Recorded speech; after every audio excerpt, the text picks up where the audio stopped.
Y uno de los criminales más peligrosos de la facción del Tren de Aragua, que ha cometido una serie de crímenes, de delitos terribles en nuestro país, ha sido capturado lejos, muy lejos, en tierras españolas. Me refiero a José Luis Rodríguez Rodríguez, alias Mamera. Estamos hablando de un sicario, cabecilla de la banda Los Gallegos, que en el año 2020 asesinó de varios disparos dentro de un restaurante de comida rápida a otra persona, conocido como el Cholo Isaac. Patricia Huaraz junta las piezas de este rompecabezas y nos presenta su reportaje.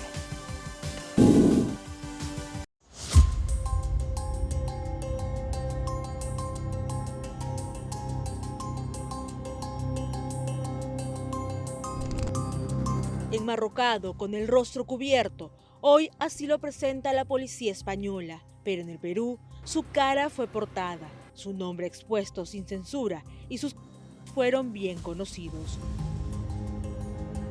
Allá no revelan su identidad, aquí lo recordamos por su peligrosidad.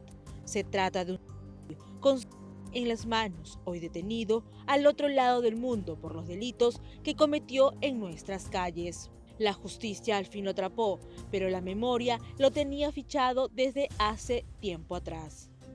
El que vemos en pantalla es alias Mamera. Tiene 30 años y todo un rosario de delitos que lo condena. En nuestro país es considerado uno de los criminales venezolanos más sanguinarios, cabecilla de la facción de Los Gallegos, y según la policía, por el rubro de la trata de personas habría acumulado más de $3 millones al año. A personas porque esa es su forma de vida, eso es un modus vivendi, ¿no? Eso es un modus vivendi. Un delincuente, un psicópata, una persona siempre va a buscar, digamos, el dinero fácil. Y lo encontraba en la... lo encontraba en el... Creía haber encontrado refugio al otro lado del mundo, pero lo que no sabía era que su pasado seguía respirándole en la nuca. José Luis Rodríguez Rodríguez, alias Mamera, cayó en Madrid tras una cacería internacional que tardó más de un año en concretarse. No lo delató un error, sino la constancia de las autoridades que seguían sus huellas desde que abandonó el Perú.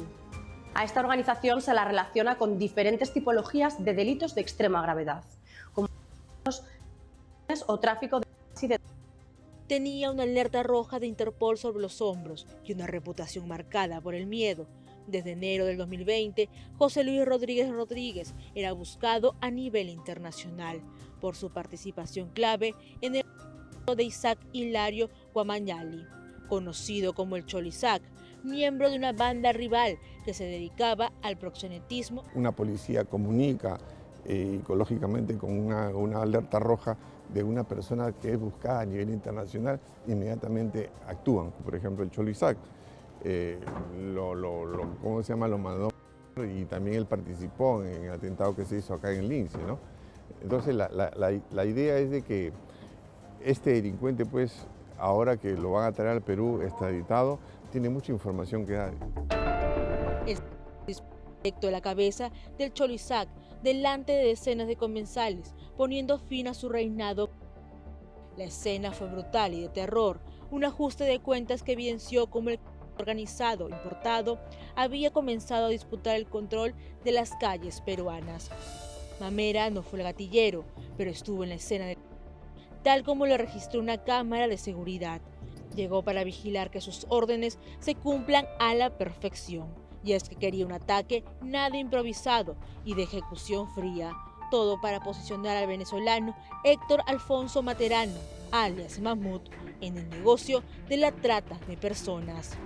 De eso trata esta diligencia retrospectiva, con la finalidad de ubicar a estas personas o a estos individuos en el mismo lugar con los puntos de referencia de la escena del delito. Nos hace valorar, nos hace concluir que sí estaríamos hablando de la misma persona que participaron en este evento. En ese entonces, alias Mamera era el hombre de confianza del conocido como alias Mamut, la persona que le hacía los encarguitos, su brazo derecho y su principal ejecutor. Hay personas que son efectivamente en todas las organizaciones criminales, los carteles mexicanos, los carteles colombianos en su momento tuvieron, o sea, las organizaciones suelen tener este tipo de personajes dentro de sus estructuras porque les son útiles, obviamente, para sus actividades.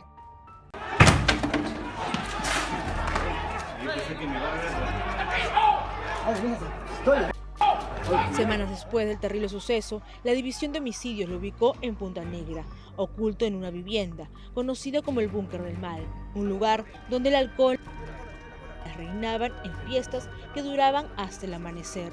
Allí fue capturado durante un mega operativo y cuando parecía que la historia llegaba a su fin, en realidad así no fue. Contra todo pronóstico, Mamera no fue encerrado, quedó libre bajo comparecencia. Fue esa decisión la que le abrió el camino a la clandestinidad. Y una de las causas de estos operativos que se encuentran, digamos, en estos búnker, es que se encuentran estas personas, ¿no? Que no se conocían en sus inicios quiénes eran, pero después ya se ha tenido conocimiento, e inclusive se ha tenido conocimiento porque ha habido pugnas entre venezolanos y peruanos, especialmente por las plazas. Alias Mamera no era un gatillero común, era un operador violento, entrenado para... Cuando empuñaba, lo hacía sin temblar, porque en su mundo delincuencial, primero es la única ley. El perfil de este delincuente, pues, es una persona avesada, es una persona que desprecia la vida humana. Y hemos visto en los diferentes atentados, los diferentes que han cometido. A este avesado personaje también se le atribuyen aún más atroces, la muerte de 2 mujeres venezolanas cuyos cuerpos fueron arrojados sin piedad a un abismo en la peligrosa carretera de Pasamayito.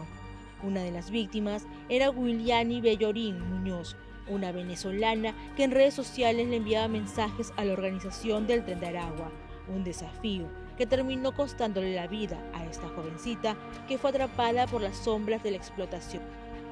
Cuando llega el Tren de Aragua acá, especialmente, lo que buscan siempre es posesionarse de territorios. Y en ese posicionamiento de territorios es donde vienen los conflictos.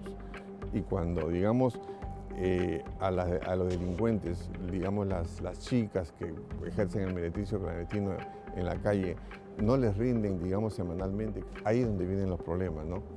Hiriéndolas en las piernas o de repente también. Junto a ella fue encontrada su compatriota, una adolescente de tan solo 15 años, que a su corta edad ya había caído en manos de la peligrosa banda. Su nombre era Luisenis Araya Ochoa, una chica que se vio obligada a en las calles, mostrándose como toda una mujer en grabaciones. Ella también se convirtió en blanco de alias Mamera. Algunas damas, en legítimo derecho, sometidas a esta línea, tratan de ponerse a buen recaudo, salir de ese secuestro psicológico, físico, y estas mentes criminales irrecuperables que tienen como bastión la economía manchada de violencia, tratan de mantenerlas cautivas a sus intereses. El poder en las calles se disputaba con... Mamera había iniciado una ofensiva para quedarse con el control absoluto del negocio del proxenetismo en Lima. Pero no era el único que quería mandar.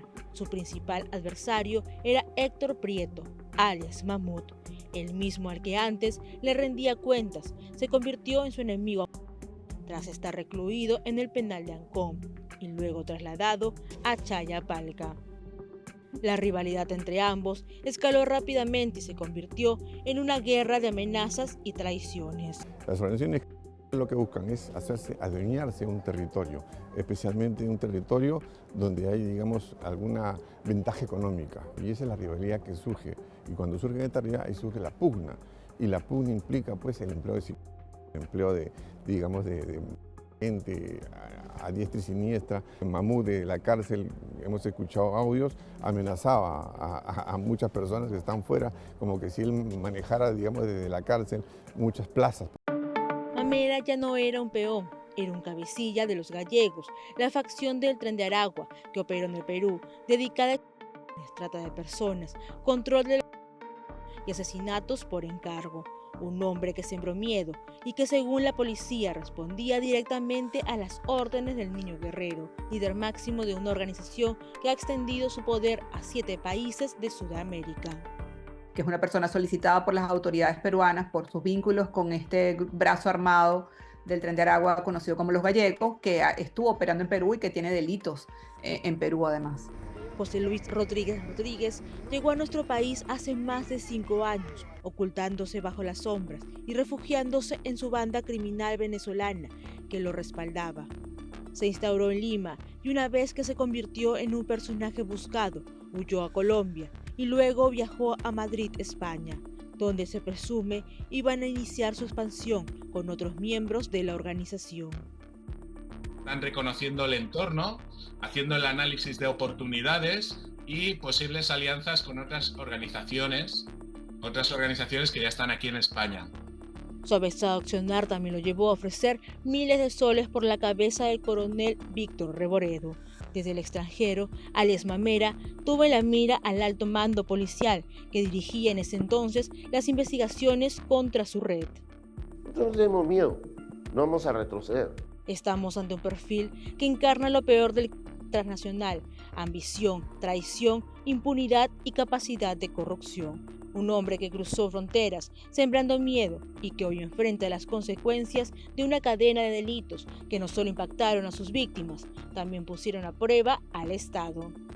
¿Crees que el Tren de Aragua se viene refugiando justamente en países europeos luego de haber cometido sus crímenes en diferentes países de Latinoamérica? Es posible que algunos miembros de esta organización hayan buscado la opción de moverse para ocultarse en España, por ejemplo. Eso no lo descartaría.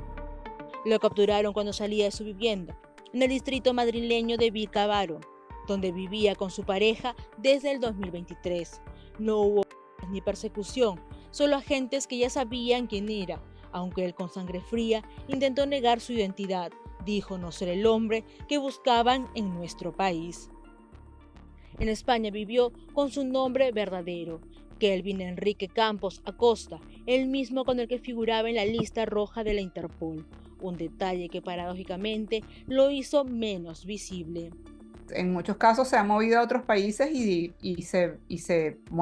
están con sus propios nombres. O sea, algunos de ellos pues se han cambiado de identidad, pero otros han mantenido su identidad y simplemente se mueven de un país a otro. Se trata de personas que vienen de un sistema, en el caso de Venezuela, donde la impunidad es lo que domina, lo que predomina. Entonces están acostumbrados a que no son necesariamente perseguidos ni buscados. Con esta captura, la policía española asesta un segundo golpe en menos de 15 meses al entramado del Tren de Aragua, luego de que en marzo del 2024 fuera detenido en Barcelona el hermano menor del propio Niño Guerrero. 2 criminales capturados al otro lado del mundo, pero que pertenecen a una misma organización y que estarían involucrados en diversos delitos en el extranjero. Tienen gente que la pueden desplazar con la intención. La banda del Tren de Aragua, que surgió en Venezuela en el 2005 y se convirtió en una de las organizaciones criminales más peligrosas del continente y extendió sus tentáculos en el Perú, también habría llegado a países como Chile, Ecuador, Bolivia, Panamá, Brasil, Colombia e incluso a España. Saben que ya acá a nivel de Sudamérica ya se sabe cuál es la estrategia que tienen, ¿no? Hay en Chile problemas, en Ecuador problemas, en Colombia, en Perú, en Bolivia, en el mismo Brasil, que tiene otras organizaciones también. Pero no sería, digamos, descartar esa hipótesis que están viajando de repente con nombre cambiado, con otra identidad, digamos, a España o a Europa, ¿no? Hoy Mamera está tras las rejas en España, a la espera de una extradición, pero su caída no cierra la historia, apenas la deja en pausa, porque si algo ha demostrado esta organización es que cuando pierde a un hombre, lo reemplaza con 3. Así es, esta captura lo que nos deja ver claramente es la presencia internacional, incluso en Europa, del Tren de Aragua y sus facciones. Peligrosa situación, entonces, la del crecimiento, la proliferación de estos delincuentes nacidos, paridos en esta organización peligrosísima, el Tren de Aragua.